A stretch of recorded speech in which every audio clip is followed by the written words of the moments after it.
Shalom anak-anak, selamat pagi. Apa kabarnya hari ini? Semoga selalu sehat dan semangat untuk belajar. Hari ini kita kembali bertemu dalam pembelajaran tematik. Kali ini pada subtema yang ketiga. Ibu yakin anak-anak sudah berdoa dan juga sudah membaca renungan. Baik, kita akan mulai pembelajaran kita, subtema yang ketiga, bersyukur atas keberagaman. Kita kembali mengingat tentang gagasan pokok dan gagasan pendukung. Kali ini dalam teks lisan. Teks lisan adalah teks yang dibacakan. Gagasan pokok dan gagasan pendukung dalam teks lisan ditemukan dengan cara menyimak. Apa itu menyimak? Menyimak adalah mendengarkan dengan seksama hal yang dibacakan atau dibicarakan. Nah, misalnya ini ada sebuah teks, maka teksnya akan dibacakan, kemudian anak-anak menentukan gagasan pokok dan gagasan pendukung seperti yang kemarin dilakukan. Nah, anak-anak perlu mendengarkan dengan baik-baik dan teliti supaya bisa menentukan gagasan pokok dan gagasan pendukungnya.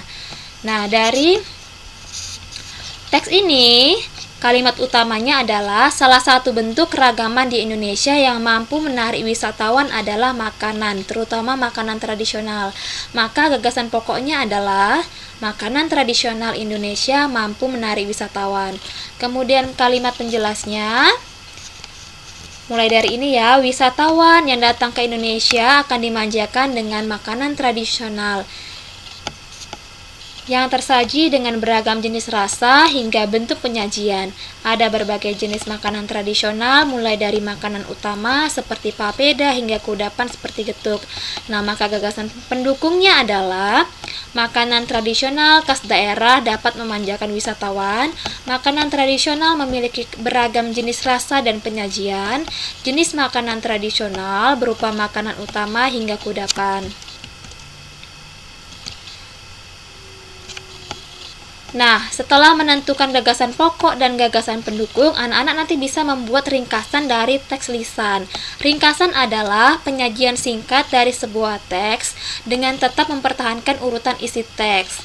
Ringkasan berisi uraian singkat tentang isi teks. Nah, sebelum membuat ringkasan, tentukan dulu gagasan pokok dan gagasan pendukungnya.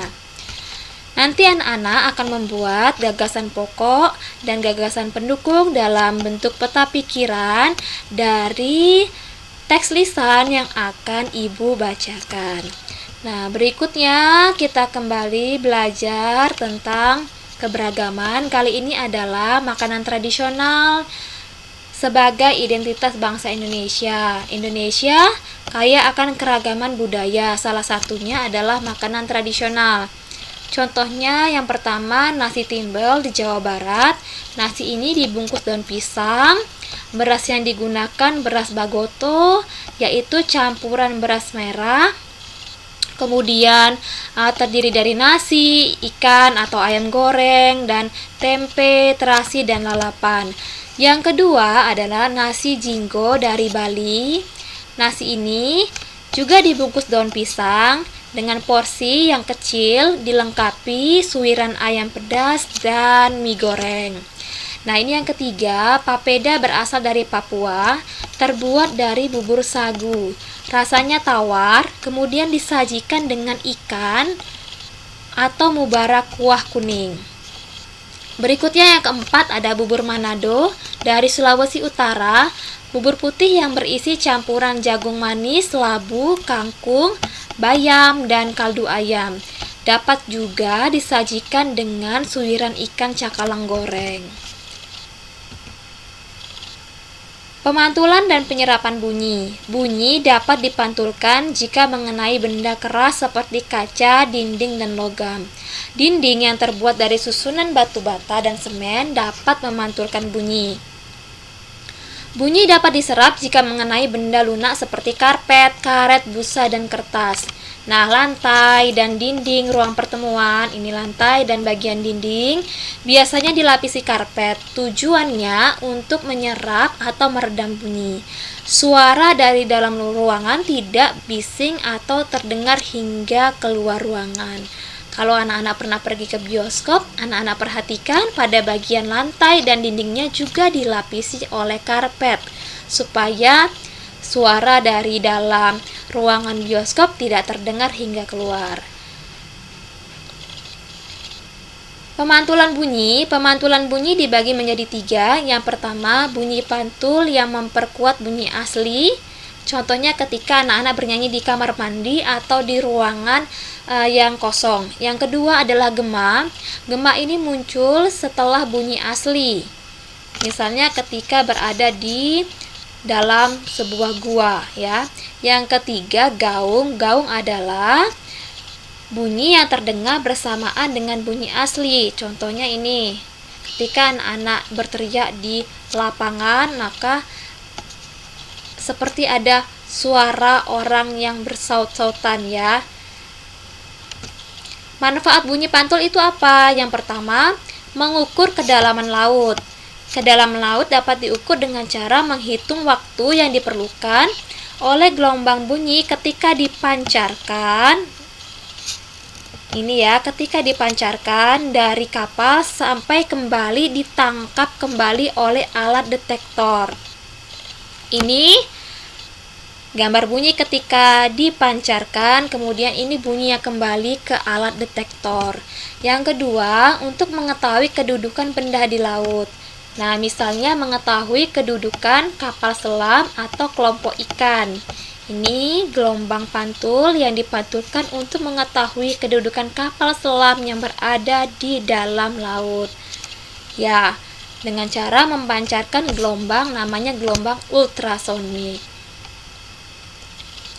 Bunyi juga digunakan sebagai iringan dalam tarian. Faktor pendukung tari adalah salah satunya alat musik.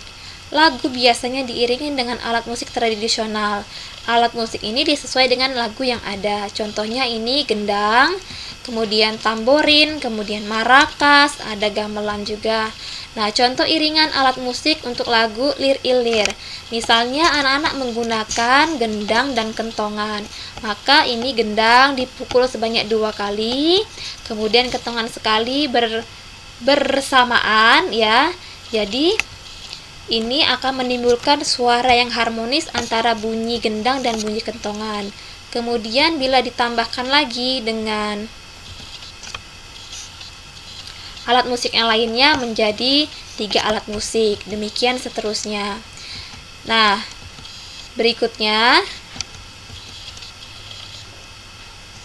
apa saja yang perlu diperhatikan saat pementasan tari selain tadi musik? Untuk pementasan tari, ada hal-hal yang perlu diperhatikan. Tujuan dari pementasan tari sendiri adalah untuk menampilkan karya seni yang bertujuan menghibur penonton. Nah, yang perlu diperhatikan pertama adalah gerakan dasar tari harus dihafalkan dengan baik.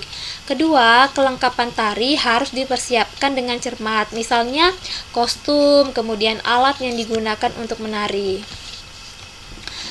Selain itu, hal yang perlu diperhatikan saat pementasan tari adalah pertama, gerakan dan teknik menari harus sesuai dengan tarian, kemudian sikap tubuh juga sesuai dengan tarian, gerakan yang dibawakan sesuai dengan irama, gerakan yang dibawakan sesuai dengan tempo tarian.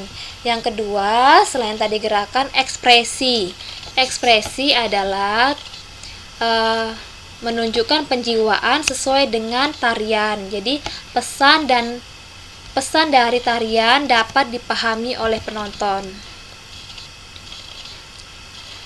Nah, ketika menari, ketika mempersiapkan pentas, pasti ada kerjasama dan ada diskusi.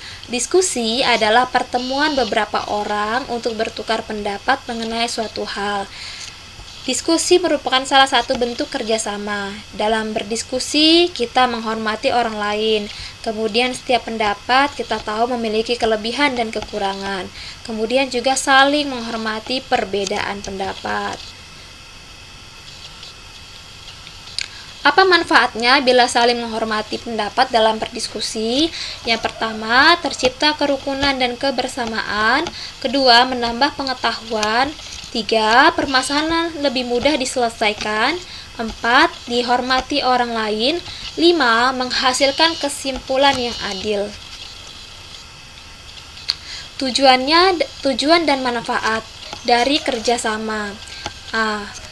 Pekerjaan akan cepat selesai jika dilakukan bersama-sama. Kemudian akan tercapai kesepakatan bersama atau menghargai satu sama lain.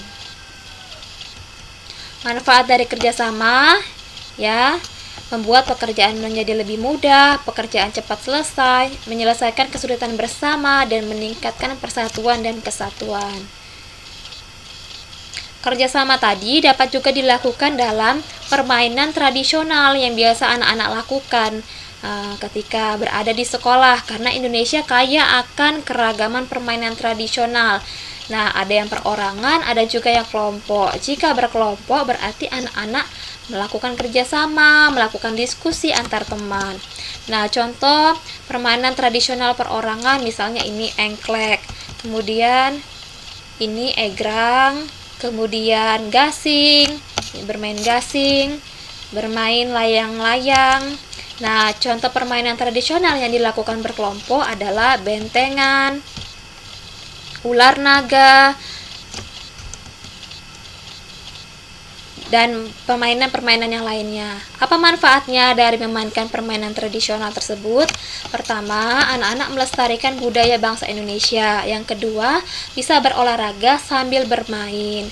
Yang ketiga, melatih kesabaran. Misalnya, bermainnya harus secara bergantian. 4. Melatih bekerja sama saat bermain secara berkelompok. Yang 5. Bersikap sportif, yaitu lapang dada saat kalah bermain dan tidak sombong saat menang dalam bermain, dan juga tidak curang ketika bermain. Nah, demikian anak-anak penjelasan Ibu pada pembelajaran kali ini. Semoga anak-anak mengerti dan memahami. Silakan juga baca buku penanya supaya semakin memahami pembelajaran hari ini. Selamat pagi, Tuhan memberkati.